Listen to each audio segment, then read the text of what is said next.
முதல் நான் வரை யாருமே மயக்கம்.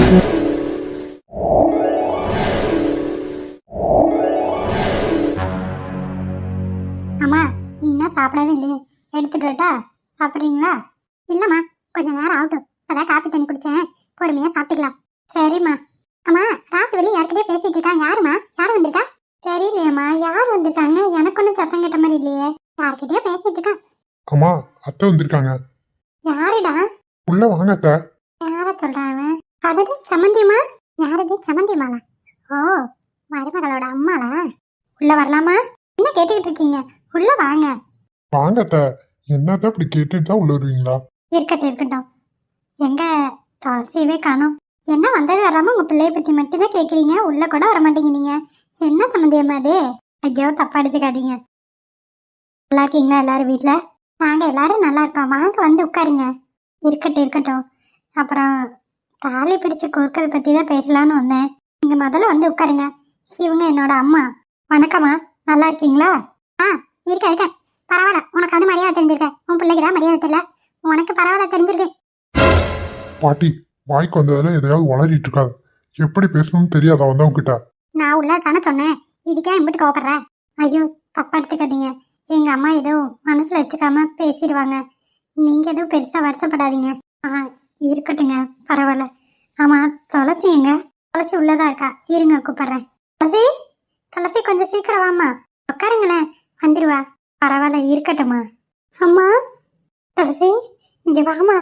எப்பாடி உன்னை பார்த்து எம்பிட்டு நாளாச்சு. போ துளசி, அம்மா கூப்பிடுறாங்களா? சரிங்க த. அவர் அளப்பறையா எல்லாருக்கும் உலகத்துல எவ்வளவு அம்மாளும் பிள்ளை பார்த்துக்காத மாதிரி கூட்டாளிகள் அளப்பறைய. துளசி எப்படிம்மா இருக்க? நல்லா இருக்கேடா, உன்னை பார்த்து எம்பிட்டு நாளாச்சு. அம்மா கண்ணுக்குள்ளேயே இருக்கடாம்மா.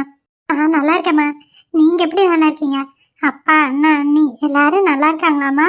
அண்ணன் எப்படிம்மா இருக்கா? எல்லாரும் நல்லா இருக்காங்கம்மா. உங்க அண்ணன் அண்ணி அப்பா எல்லாரும் நல்லா இருக்காங்க.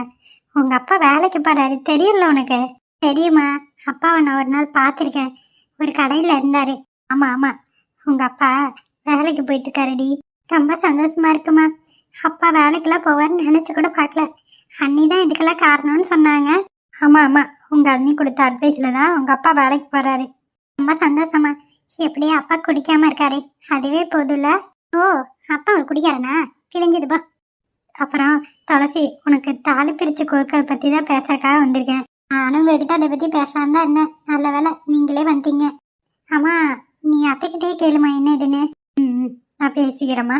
சம்மந்தியம்மா நீங்களே சொல்லுங்க, ஒரு நல்ல நாள் பார்த்து தாலி பிரித்து போட்டுடலாம். ரொம்ப நாள் ஆயிடுச்சு கல்யாணம் ஆகி. அதுக்குன்னு சம்மந்தியம்மா, இந்த வாரத்துலேயும் ஒரு நல்ல நாள் பார்த்து ஃபங்க்ஷனை வச்சு விட்றலாம், சரிங்களா? நீங்கள் எதுக்கு கவலைப்படாதீங்க. அப்புறம் உங்கள் வீட்டிலேருந்து எல்லாத்தையும் கூட்டிகிட்டு வரணும், மறந்துடாதீங்க. கண்டிப்பாக கூட்டிகிட்டு வர சம்மந்தியம்மா. எல்லாம் இருக்கட்டும். எம்மாடி பொண்ணுக்கு இது வரைக்கும் நீங்கள் ஒன்றும் போட்ட மாதிரி தெரியல, நகை பவுனெல்லாம் எதுவும் சீரு வரைக்கும் பெருசாக ஒன்றும் கொடுத்த மாதிரி இல்லை. என்ன பண்ணலான் இருக்கீங்க? அம்மா வயசுல நீங்கள் பெரியவங்க சொல்கிறதெல்லாம் வாஸ்தவம் தான், ஆனால் எனக்கு இப்போ சூழ்நிலை சரியில்லைங்களே, அதனால என் பிள்ளைக்கு என்னைக்கு இருந்தாலும் பண்ணுவேன், பண்ணாமலாம் விட மாட்டேன். கொஞ்சம் எனக்கு காலத்து தாமதம் ஆகும், அதான் யோசனையாக இருக்குது. அம்மா இதெல்லாம் யாரு கேட்டா? உன் வாயை வச்சிருக்கம்னு இருக்க மாட்டியா? ஐயோ சம்மந்தியம்மா, பாட்டி ஏன் திட்டுறீங்க? அவங்க கேட்டது நியாயம் தானுங்களே. என்னதான் இருந்தாலும் என் பிள்ளைக்குன்னு நான் ஏதாவது பண்ணி அனுப்பியிருக்கணும். அது கல்யாணப்படி ஆயிடுச்சு, சரி அதுக்கப்புறமா பண்ணியிருக்கணும், தப்பு என் மேலே இருக்குமா? நான் பார்த்து பண்ணி விட்டுறேன். அம்மா எப்படிம்மா இதெல்லாம் பண்ணுறதுக்கு காசு வேணும்ல, எங்கம்மா போகிறது? அதெல்லாம் ஒன்றும் பிரச்சனை இல்லை, நான் ஏதாவது பண்ணுறேன். அப்புறம் உங்களுக்கு வேறு எதுனாலும் வேணும்னாலும் என்கிட்ட தயங்காமல் கேளுங்க, தப்பாக எடுத்துக்காதீங்க. நான் ஒரு யோசனை சொல்லட்டுமா? சொல்லுங்கம்மா சொல்லுங்க, எதுனாலும் பரவாயில்ல சொல்லுங்க தயங்காம. அம்மா நீ கொஞ்ச நேரம் வாயை வச்சுட்டு கம்முன்னு தான் இரேம்மா. பாட்டி ஏன் பாட்டி தேவையில்லாத பேசிட்டு இருக்க? ஐயோ சம்மந்தியம்மா, அவங்க அவங்களோட விருப்பத்தை சொல்லட்டும், நீங்க தடுக்காதீங்க. இல்ல உங்க பிள்ளைக்கு எப்படியும் ஒரு 2 பவுன் 3 பவுன் போடலான்னு யோசிச்சு வச்சிருப்பீங்க. அந்த 3 பவுனுக்கு நீங்க செயின் மாதிரி எடுத்து இவ கழுத்துல போட்டு விடக்கூடாது, தாலியோட சேர்த்து அந்த செயின்ல கோர்த்து போட்டு விட்டோம்னா வேலை முடிஞ்சதுல. தாலி குடி போட்ட மாதிரி ஆச்சு தங்கத்துல, அப்படியே உங்க பங்குக்கு செஞ்ச மாதிரி ஆச்சு. என்ன நான் சொல்றது?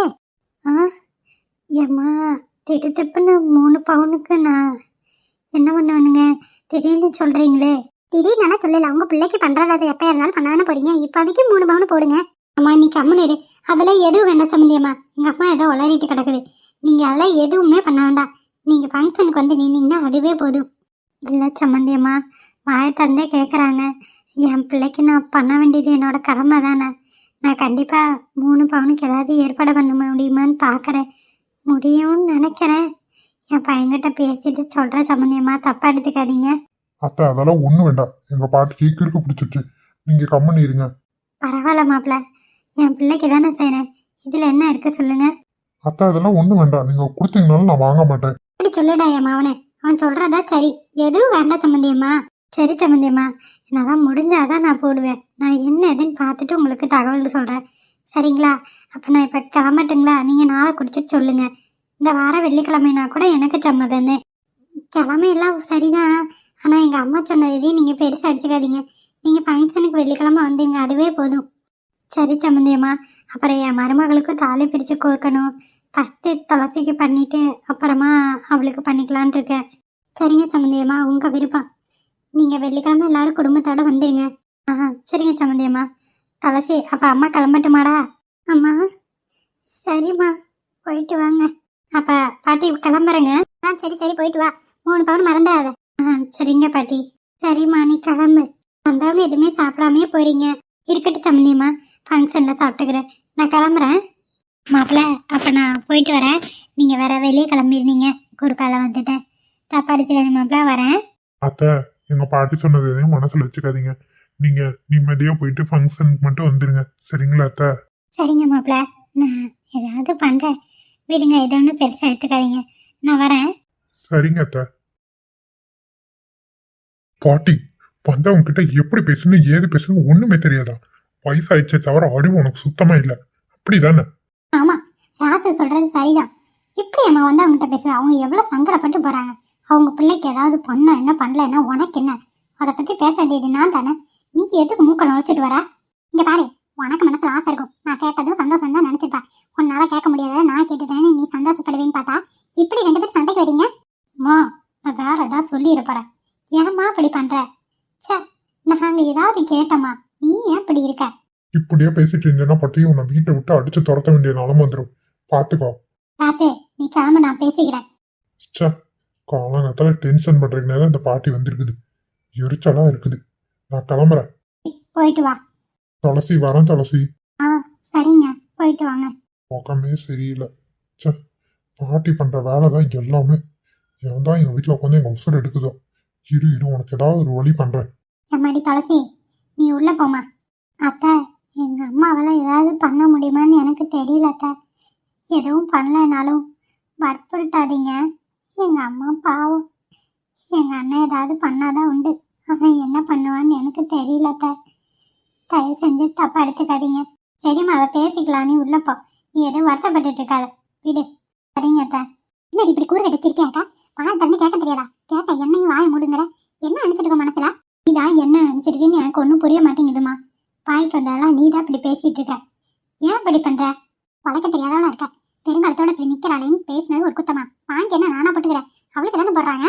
என்னமோ தேவையில்லாத பிரச்சனை பண்ணிட்டு இருக்கம்மா நீ. கம்மு நீர், அதுவே போதும். சரிடியம்மா, வாய் திறக்கல எடு.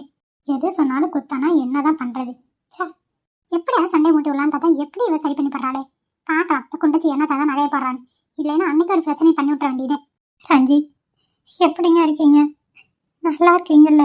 Hello, excuse me doctor, please அவரை டிஸ்டர்ப் பண்ணாதீங்க.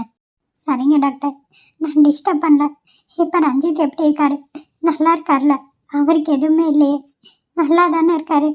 அது எப்படி எனக்கு சொல்கிறதுன்னு தெரியலம்மா. என்னாச்சு டாக்டர்? ஆப்ரேஷன் நல்லபடியாக முடிஞ்சதுன்னு சொன்னீங்க. இப்போ இப்படி சொல்கிறீங்க, எனக்கு புரியல. சாரி, உங்கள் நேம் என்ன? என் நேம் ரேஷ்மா. இங்கே பாருங்கள் ரேஷ்மா, நீங்கள் இவருக்கு என்ன ஆகுது? அவரோட ஒய்ஃப் டாக்டர். இங்கே பாருங்கள் ரேஷ்மா, அவருக்கு தலையில் பலமாக அடிபட்டுருக்கு. அது மட்டும் இல்லை, அவர் மூளைக்கு போகிற நரம்பில் 2 நரம்பு கட் ஆயிடுச்சு. இப்போ ஆப்ரேஷன் பண்ணி தான் நம்ம அதை சரி பண்ணியிருக்கோம். ஆனால் இதில் ஒரு சின்ன பிரச்சனை இருக்குது. என்ன டாக்டர், என்னென்னமோ சொல்கிறீங்க? எனக்கு ரொம்ப பயமாக இருக்குது. எதாக இருந்தாலும் சொல்ல வேண்டியது எங்களோட கடமைமா. அவங்க மனசை தைரியமாக வச்சுக்காங்க. நான் இப்போ சொல்ல போகிற விஷயத்தை கேட்டு நீங்கள் என்ன ஆவீங்களோ எனக்கு தெரியல. இருந்தாலும் தைரியமாக இருங்க, நான் சொல்கிறேன். டாக்டர் பயமுறுத்தாதீங்க டாக்டர். இவர் கூட சண்டை போட்டு வாழ்க்கையை இன்னும் வாழாமல் இருக்கேன். இவர் குணமாய் வந்த பிறகுதான் நான் வாழ்க்கையை வாழலாம் ஆரம்பிக்கலான்ட்டு இருக்கேன். நீங்கள் சொல்கிறத பார்த்தா எனக்கு ரொம்ப பயமாக இருக்குது. ரேஷ்மா அது வந்து அவருக்கு தலையில் அடிபட்டதால் பழசு எல்லாத்தையும் மறந்துட்டாரு. கிட்டத்தட்ட அவர் கோமா ஸ்டேஜில் இருக்க மாதிரி தான். அவருக்கு இந்த ஒரு வருஷத்துல நடந்த எதுவுமே ஞாபகம் இல்லை. உங்கள் கல்யாணம் முடிஞ்சு எவ்வளோ நாள் இருக்கும்? டாக்டர் 1 இயர் ஆச்சு. அப்போ என்னையும் மறந்துருப்பாரா? பாசிபிள் இருக்குமா? உங்களை யாருன்னு அவருக்கு தெரியறதுக்கு வாய்ப்பில்லை. ஸோ இவ்வளோதான் என்னால் சொல்ல முடியும். அப்போ அவருக்கு எப்போ தான் டாக்டர் என்ன தெரியும்? எவ்வளோ நாள் ஆகும் பழைய ஞாபகங்கள்லாம் வர? சொல்ல முடியாதுமா, மன்னிச்சிடுங்க. அது எப்போ வேணாலும் வரலாம், ஏன் நாளைக்கே கூட வரலாம். ஆனால் இப்போ தான் வரும்னு சொல்ல முடியாது. அதுக்கு நீங்கள் காத்துட்டு தான் இருக்கணும். புரிஞ்சு நடந்துக்கங்க. மனசு கொஞ்சம் தைரியமாக வச்சுக்கோங்க. டாக்டர் இதை நான் எதிர்பார்க்கவே இல்லை டாக்டர். என் புருஷன் எனக்கு திரும்பி கிடச்சி இப்படி ஆக்கிட்டீங்க டாக்டர். என்னம்மா பண்ணுறது? என்னால் முடிஞ்ச வரைக்கும் நான் எல்லாமே பண்ணியிருக்கேன். இதுக்கு மேலே கடவுள் விட்ட வழி. நீங்கள் அவரை டிஸ்டர்ப் பண்ணாமல் இருங்க. எதுனாலும் கண்டிப்பாக ஒரு நாள் நல்லா தான் நடக்கும்னு நம்புவோம். சரிங்களா? இப்போதைக்கு அவர் உயிரோடு கிடச்சிருக்கதே பெரிய விஷயம். அதை நீங்கள் மனசார ஏற்றுக்கங்க. சரியா? நான் அப்புறமா வந்து பார்க்குறேன். அவர்கிட்ட நான் எப்போ பேசலாம்? நீங்கள் வீட்டுக்கு டிஸ்சார்ஜ் பண்ணி கூட்டிகிட்டு போன வந்து பழசெல்லாம் ஞாபகப்படுத்த பாருங்கள். ஞாபகப்படுத்தினா கூட ஒருவேளை அவருக்கு பல ஞாபகங்கள் வரலாம். ஸோ ட்ரை பண்ணுவோம். எதுவுமே ட்ரை பண்ணால் மட்டும்தான் கிடைக்கும். சரி, நான் வரேன். சரிங்க டாக்டர். ரஞ்சித், விதியை பார்த்தீங்களா? நான் சரின்னு நினைக்கும் போது விதி உங்களை ஏன்றிருந்து பிரிச்சிருச்சு. இதான் பக்கத்தில் இருக்கும்போது அதோட அருமை தெரியாதுன்னு சொல்லுவாங்கள்ல, அதுக்கு பேர் இதுதான். என் வாழ்க்கையில் கண் கூட நடக்குது. நான் உங்களை தொலைச்சிட்டேன் ரஞ்சித், தொலைச்சிட்டேன். இனிமே நீங்கள் எப்போ என்கிட்ட பேசுவீங்க? என்கிட்ட பேசுவீங்களா ரஞ்சித்? பேசுவீங்களா? ஒன்று அது கடவுள் போல. அப்பாடா, ஒரு வேலையை இருந்த பார்த்தா எல்லாத்தையும் கழுவியாச்சு. இனி படப்படன்னு சமையல் வேலையை பார்ப்போம். யாரோ ஒருத்தவங்க உதவிக்கு வருவாங்கன்னாங்க, யாரையும் காணுமே. சரி, நம்ம யாரையும் எதிர்பார்க்கக்கூடாது. நம்ம வேலையை நம்மளே முடிச்சிருவோம். இந்த மனுஷனெல்லாம் நம்ம எதிர்பார்க்கக்கூடாது. நம்ம கையில் 4 காசு வேணும்னா நம்ம சம்பாரிச்சு தான் ஆகணும். ஆமாம், முதல்ல நாளைக்கு ஆஸ்பத்திரிக்கு போய் என்ன எதுன்னு பார்த்துட்டு அப்புறமா தாளை வச்சுக்கிறேன். வந்தானா எதுவுமே பேச மாட்டேங்கிறாரு. என்ன பண்ணலான் இருக்கான்னு எனக்கு ஒன்றும் புரிய மாட்டேங்குது. பார்த்துக்கிறேன். ஓ, இவ தானா அந்த புதுசாக வந்திருக்கவ? இவ கூட சேர்ந்து தான் நம்மளை வேலை செய்ய சொல்லியிருக்காங்க. சரி சரி, என்ன பண்ணி தொலையுது? பொம்பளைக்கிட்ட மாட்டிக்கிட்டோம், வேற வழியில் செஞ்சுதான் ஆகணும். இதாம்மா, ஒன்னதான் யாரும் நம்மளை கூப்பிட்ட மாதிரி இருக்கு. யாரு? பின்னாடி திரும்பி பார்த்தா தானே தெரியும் யாருன்னு. அந்த பக்கமாக திரும்பி யார் யாருன்னா? அக்கா, நீங்கள் யாரு? உங்களோட ஒத்தாசைக்கு என்ன இந்த வேலைக்கு சேர்த்திருக்காங்க. கூட்டா கழுவா எல்லாத்துக்குமே ரொம்ப சந்தோஷக்கா. நான் தனியாக கஷ்டப்பட்டுட்டு இருந்தேன். நல்ல வேலை உங்களையும் என் கூட போட்டாங்க. அவன் கூட சமப்படுத்தி பேசுகிற அளவுக்குலாம் என் தகுதி ஒன்றும் கிடையாது. சரியா? நீ இங்கே வேலைக்காரி, அதே போல் நானும் இங்கே வேலை செய்கிறதான். அதுக்காக ரொம்ப உரிமை எடுத்துக்காது. சரியா? வேலைன்னா வேலை, அவ்வளோதான். என்கிட்ட அதுக்கு மேலே வச்சுக்காத. ஏன்க்கா இவ்வளோ கோவப்படுறீங்க? வேலை செய்கிற நமக்குள்ள ஒற்றுமையாக இருப்போமே. ஒற்றுமை கிட்டுமையெல்லாம் எனக்கு தேவையில்லை. வேலைன்னா வேலை, அவ்வளோதான். முடிச்சுட்டா நான் கிளம்பிட்டே இருப்பேன். சரிங்கக்கா, இன்னும் கொஞ்சம் பாத்திரம் கழுவுறது இருக்கு, கழுவிடுங்க. நீ சொல்லி நான் கழுவுலாம் ஒன்றும் அவசியம் இல்லை. என்ன வேலை செய்யணும் எனக்கே தெரியும். வேலையை பார்த்துட்டு இருந்தால் உனக்கு நல்லது. சரிங்கக்கா. என்ன சொன்னாலும் குத்தனா நம்ம என்ன பண்ணுறது? நம்ம பாட்டுக்கு சாப்பாடு செஞ்சுட்டு கிளம்புவோம். சீக்கிரமாக அந்த பாத்திரத்தை தேய்ச்சிட்டு அடுத்த வேலையை பார்ப்போம். குழம்பு கொதிச்சிருச்சு, இனி சாப்பாட்டு குழம்பு வைப்போம். நம்மளை யாரும் அதிகாரம் பண்ண முடியாது. நம்ம தான் எல்லாத்தையும் அதிகாரம் பண்ணணும். வந்துட்டா